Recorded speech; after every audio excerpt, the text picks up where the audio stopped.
أصحابي meel kasta aad joogtaan waa idin wada salaamayaa dhammaantiinaba. Asxaabey waad u jeedaan gabadhaani waxay u shaqaysaa habar cajuus ah ayay u shaqaysaa oo ku nool waddanka Sacuudiga.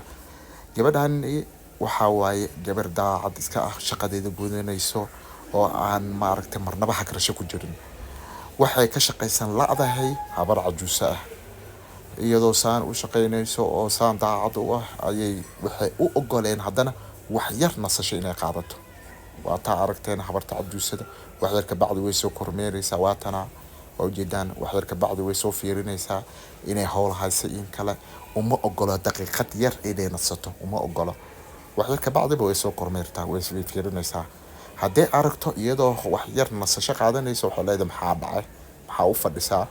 ma shaqaysid ma hawl qabatid gabadhana waa gabar aan macnaha hawl aan waxyaalahaas midna toona aan loo tilmaamin hawsheeda iyada ayaa taqaana wayba ka adag tahay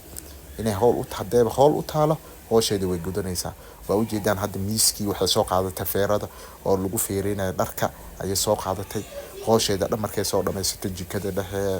fadhigii meel walba adiga markay soo dhamaysatay hadda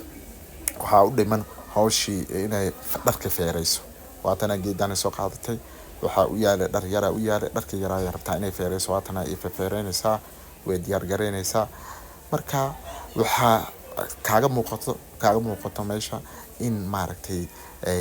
gabadhaani shaqadeeda daacad u tahay habartii waatana cajuusada mar walba way ku soo noqonaysaa oo waxay ka xun tahay ama aysan arki karinba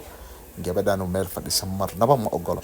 aad bay u dhibaysaa waxay jeceshahay mar walba inay taagnaato waatana gabadhii way daashay way iska wax yar nasasho qaadanaysaa waatana leegta habarta cajuusada maxaa dhacay maxaa u fadhidaa maxaa ma shaqaysid ma hawl qabatid maxaa lagu keenay Sacuudiga meesha maxaa lagu keenay leedahay waxa meesha lagu keenay waxa tahay inaa shaqaysid waa fadhin maya ma jirto adoo fadhisayaan ku arkay waatana gabadhii waxa leedahay shaqadeeda waa ay dhamaatay maxaa dhacay waatana feeradii iska laabanaysaa miiskii rabtaa inay qaado oo iska xareysata laakiinse habarta cajuusada waxay ku maqantahay dharka guriga ayay waxay ka raadinaysaa waxaan feereysana iyo waxa feereysanaba way soo wada qaadaysaa waatana waxay leedahay war ku gaar shaqay